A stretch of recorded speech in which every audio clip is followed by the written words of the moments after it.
concern, and we have the last speaker in the form of Mr. Ramudu, who has had 27 years of exposure with Bharat Electronics before he joined the L&T, and total of 36 years with the industry, experience in military system design, development and production.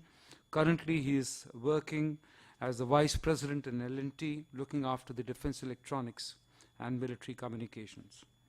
I'm very certain that he would provide us with very, very interesting insights into the whole issue of role of Indian private industry in the tactical battle arena. Over to you. Yeah. Good afternoon, ladies and gentlemen. I hope people have come out of the EMP shock. Brigadier Sharma gave a very detailed analysis on future threats, what we are foreseeing, like EMP. And because the last speaker happens to be EMP, I thought I would like to tell you that recently, as a part of the Strategic Force project, we have completed an asset which is 100% EMP protected. And this is one of the transmitter station, especially for the submarine communication.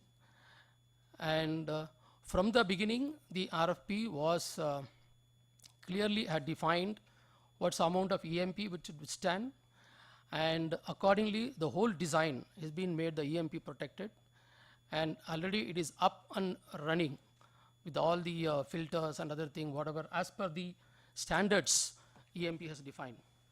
So I hope that the message is the newer RFPs what are going to come up now, it is going to take this as a challenge and they will define. But somewhere he said we have to see a affordable EMP protection. So we have to be very clear. One side we say that we are going to work with the legacy system. Another side we say that EMP protection. How are you going to coexist? So that is very important, and we have to see how to make affordable systems in the future with the EMP protection. So my topic is role of Indian industry, especially in the tactical battle area, and also in the ICT domain, information, communication and technology domain.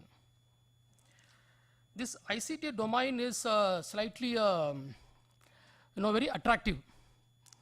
People feel that private industry, immediately we can jump into that information, communication technology, all very simple because a lot of commercial, let us say, systems are available, and how can we convert that into defense? Because the entire ICT, if you look at it, it has got a very great, I will say that overlapping what's happening outside world. Only one thing is the entire information communication technology, what is happening in the civilian world, like we have our cell phone, which we are ready to change every year. Maybe youngsters may change every 6 months. So when you go for the military, we say the lifetime support. So there is a difference now. So you want a very modern technology, futuristic technology, but at the same time you want to have a lifetime support. That is 20 years, 25 years. So how do we resolve this challenge? Do we go for the current technology which can be changed or upgraded once in 6 months or 1 year or 2 year? Or we'll go for a really modern technology? When you use the word modern, will it be there for 25 years? So that's a question, that's a challenge. And today most of our speakers are already talked about in the tactical battlefield, what are all the focus areas. And Colonel Das has covered most of the, I will say, subsystems or the need. So it is going to be some sort of a repeat I am seeing. So basically the new tactical battle area, whatever, it has to be highly mobile and flexible. And data fusion we have talked about. So how do we optimize the OODA loops by data fusion of whatever, let us say, information available, not only in Army, across all the armed services. So that's a challenge. First of all, we have to integrate among other services to get the data to us. That itself is a challenge. After that, we have to fuse the data and see how we can effectively use that. Technological superiority and integrated system. So we have to integrate with the legacy system. We have to integrate with the other services system. And as I said, amalgamation of the various forces of the war. So we don't distinguish that this is our segment and BMS, this is somebody else. I will not take the data, or if I want to take the data, how do I going to integrate? And there are various forces, armored, mech and infantry and strategic forces. And how do we support arms and services? So basically, the new, whatever the current, we are talking about 5th generation warfare. Recently, Prime Minister, when he mentioned, he said, we have to fight invisible enemies. So now from visibility to become invisible enemies are coming. So how do we tackle those invisible enemies? So what all the technology available in the hand, we have to utilize it and we have to find it that. So once again, this is signals and communication and information dominance and counterintelligence. And if you see the fire support, mechanized force, the air support. So how do you get a air support for the army application and how do we integrate? Now with all this TBA, if you look at the communication, people already talked. So we can call 3 tiers: static network, deployable, and tactical. We have right now all these 3 networks, but at the same time we are going to modernize. And at the same time, it is trying to merge. Maybe everything will become tactical network, and the border is going to go on increasing with the use of SATCOM and other thing.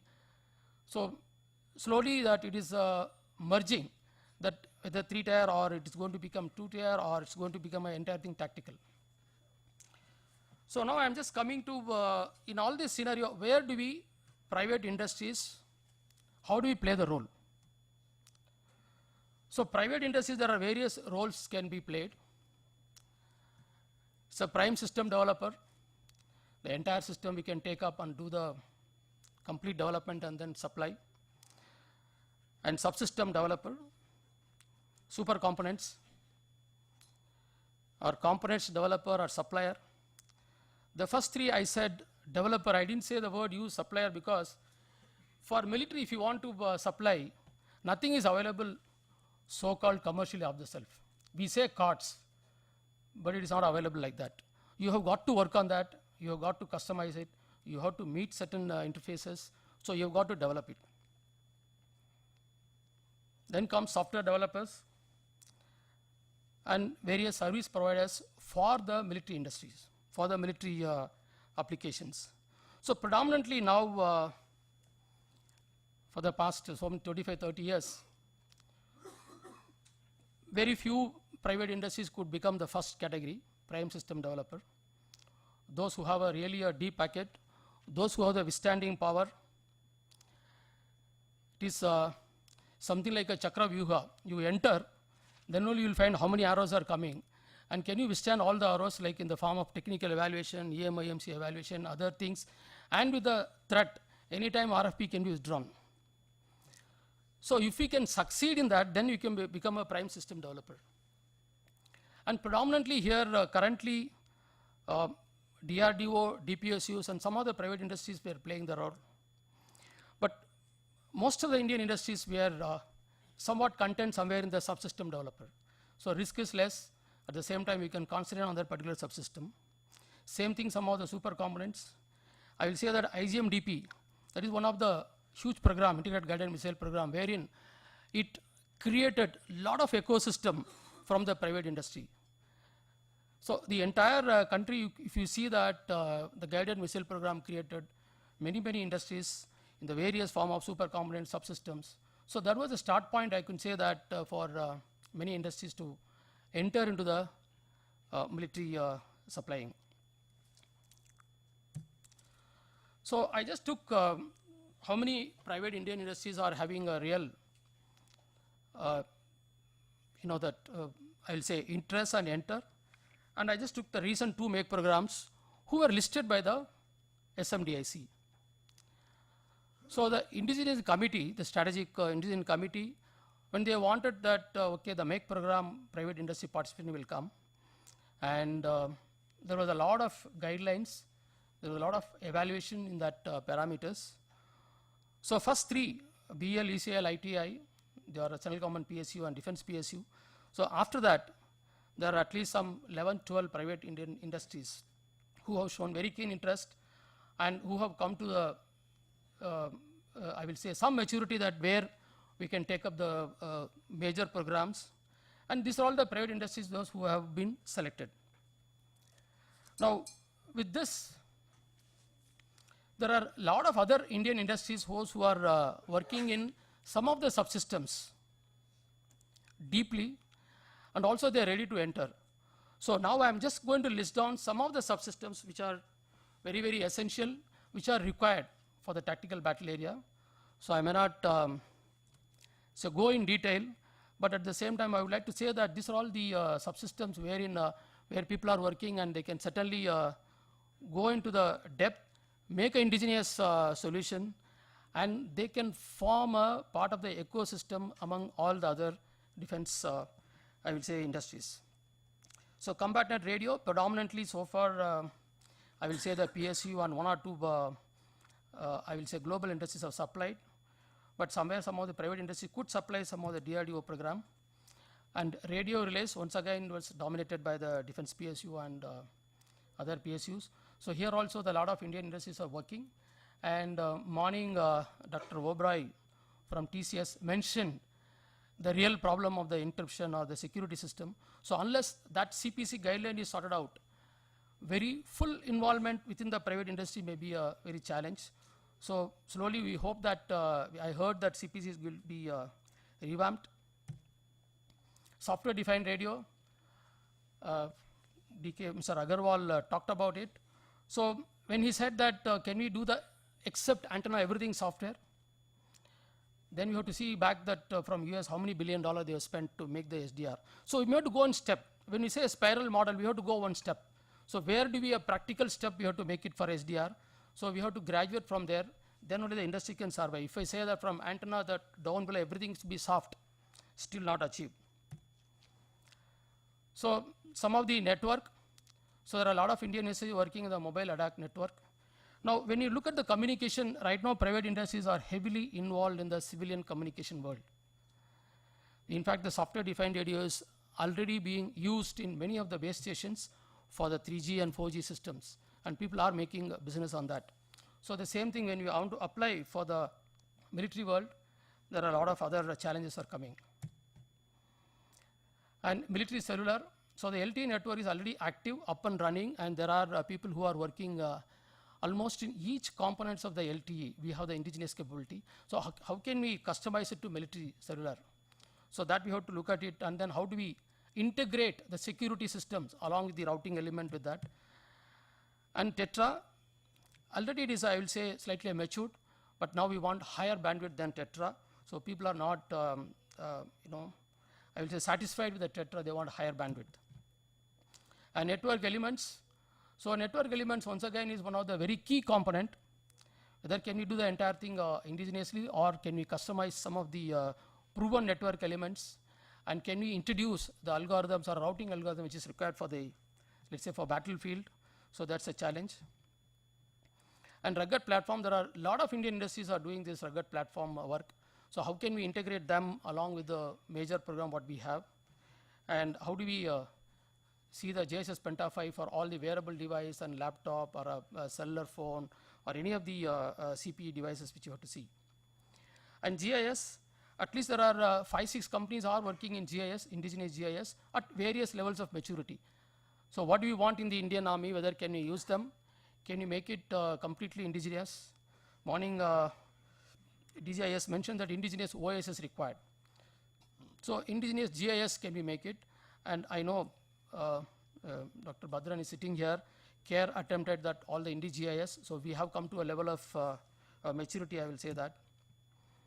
And application software.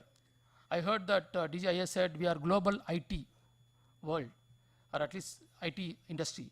So how can we use that talent and that talented manpower quality process? How can we use that for the military application? Because military application software has to be indigenous and also to be, let us say, tried for no malware and other things. So many other things are there. So we can utilize these our skill sets across the country actually. Thank you. So I just want to say that private Indian industry can certainly play, but we have to clearly define what's the role, where do we enter, and how do we survive, because quarter to quarter, finally, we have to show the improvement. Thank you.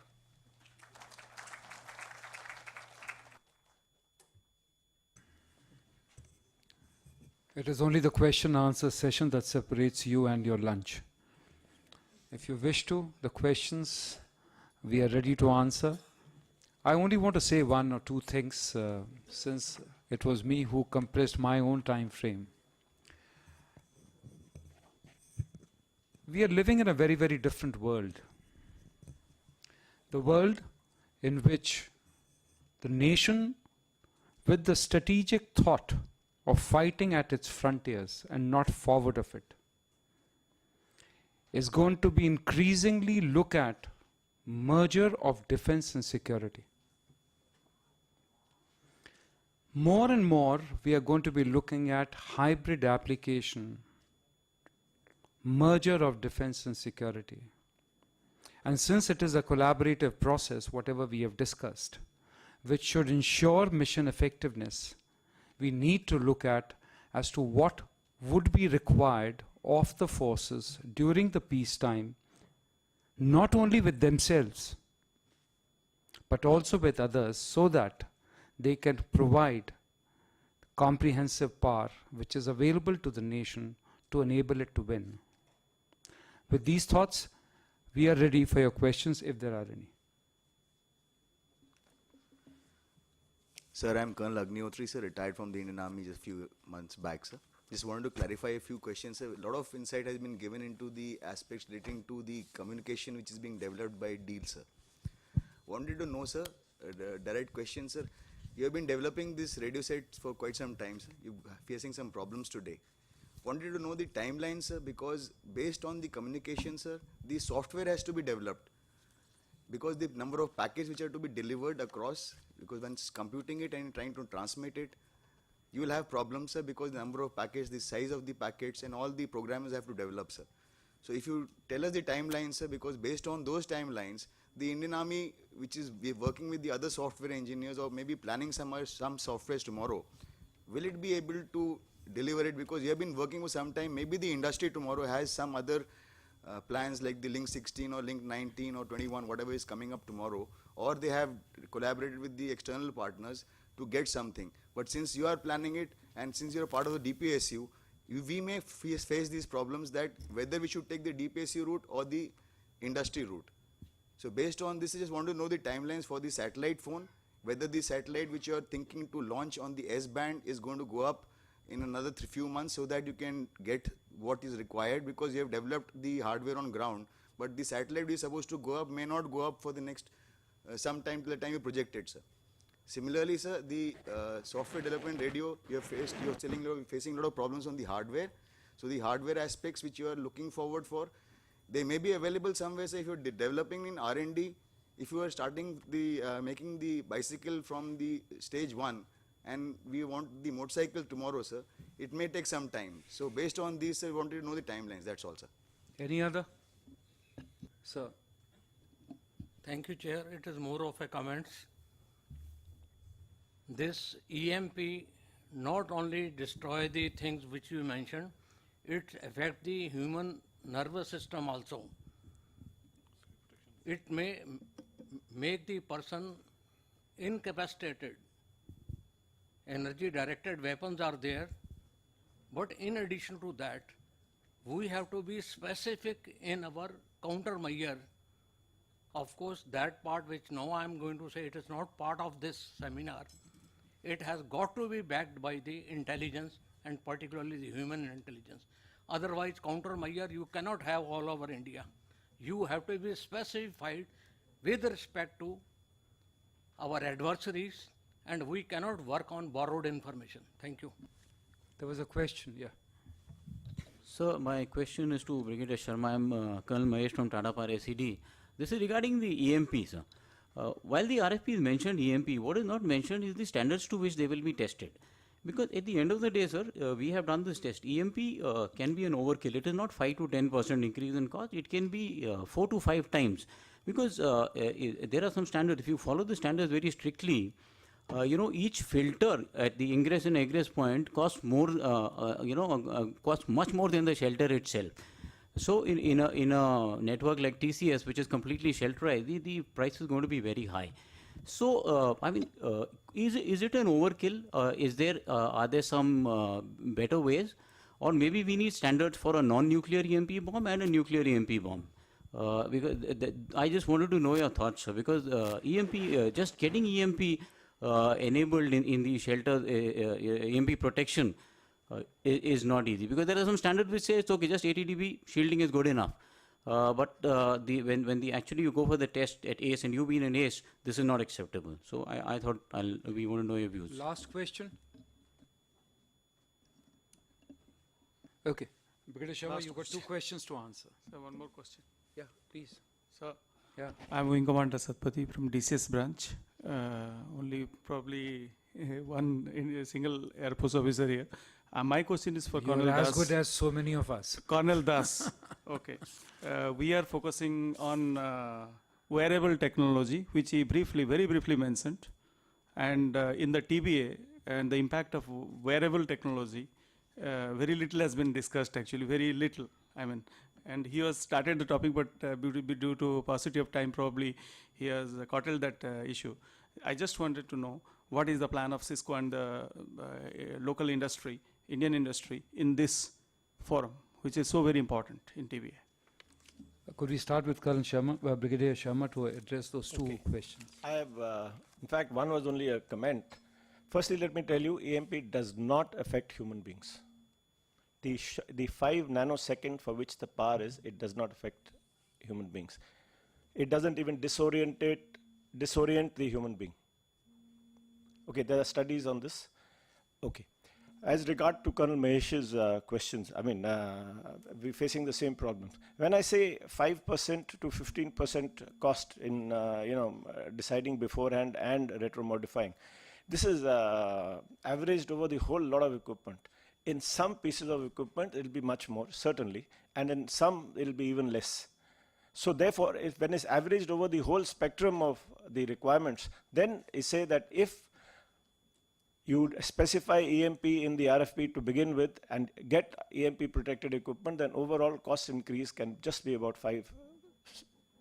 And if you retro-modify the equipment, then 15%. And there's a study carried out by LRDE, and this is available also in India. Okay, the second issue of what is the level of EMP protection that you want? Actually, the whole problem is the not being able to define what we want. The whole issue, you got a Directorate of Standardization. Surprisingly, many serving people themselves are not aware of the Directorate of Standardization and the standards laid down by them, and how these standards are being upgraded with time. EMP protection, see, there are some equipment which are of commercial grade. If they are commercial grade equipment, they need to be protected 100 dB. If you're going to put inside the shelter commercial grade equipment, then you need 100 dB protection. If you're going to put military equipment inside, which are already a JSS Penta 5 and so on, then you need 80 dB protection. Now the frequency range for nuclear EMP is different from man-made. The frequency range is different. Now I cannot, nobody can tell you beforehand what it's going to face. Therefore, you got to cover the whole spectrum of the frequency spectrum that is going to be it's likely to face. But I am with you on this. I'm facing the same problem, is that our organizations are not very clearly able to define what they want. And I think it is for us in the industry, or the ex-service people in the industry who realize both sides of the story, who know what's happening, to educate. And in fact, that was an issue which there is no such thing where we are discussing, is the ability of the services to use the potential of the existing, serving officers with their knowledge, and the officers who have left service, how that knowledge can be continually used. And that's a huge national challenge, actually. Thank you. Yeah, so in the value chain of the digitized battlefield, the wearable computer, wearable tablet is right at the edge. My personal opinion here, it's actually the least complex of all the systems, right? Because there's phenomenal amount of hardware and software abstraction that is available on the end device. Not very different in a logical form from your smartphone, right? So that's one of the reasons, and Cisco in any case is not involved in it. I'm just trying to give a broader view. But I don't see that as a challenge. The challenges are actually up the value chain, which is the CombatNet radio link, which is maybe 8 to 16 kbps, and then the legacy stuff, which is already there in the battalion. First of all, thank you very much, because I'm sorry that my talk created the impression that we face a problem. In fact, I was describing the general problem which faced by industry when they talk about SDR. First I am addressing SDR issue. SDR, this is a common problem, because what happens when one is defining SDR, it is supposed to be totally software defined. What I was referring is that today the scenario is slightly different. To make a radio which is working from 3 megahertz to 2 gigahertz, which is normally people are attempting, it is not possible to cover this entire spectrum in one piece of RF hardware. That is the limitation. That is what I was trying to highlight. So I never mentioned that we face that problem. This is a general problem faced by the industry, that today that kind of RF hardware is not available, so that it can be, from antenna to backwards, everything is software, it is not possible. That was a problem I was mentioning. Second, regarding S-band terminal, you mentioned this terminals, this handheld terminal. The issue is not that, because of the current satellite, whatever is available, when we develop a small handheld terminal, the power required is just coming at the threshold of the human safety factor, limit. So that was a challenge. So had it been a better satellite, this could have been easily overcome. In this case, it was coming at just at the margin. That is one of the things. And things are progressing. This terminals will be available with the availability of the satellite. And SDR, of course, will be available in about 6 months to 1 year. Some form factor has already been realized. Many waveforms have been realized. This is the status. Thank you. The handheld satellites that you are using, you have given a data, it is around 800 grams. Don't you think it is a little heavier for a purpose for which it is developed, sir? Where the market, ISAT Pro, ISAT 2 and everything is 200 grams and less, around that? That is what I am mentioning. Because of the satellite power limitation, the PA has to be there. Assured with this power supply and battery power is there. That is the entire thing is making it slightly heavier. We are making all the efforts to reduce the size. This is a typical size which we are aiming at the moment, which is feasible.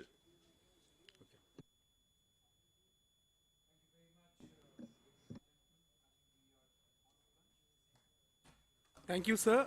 We'll now break for lunch, and we'll reassemble back at 2 o'clock sharp. The lunch is in the banquet hall on the same floor.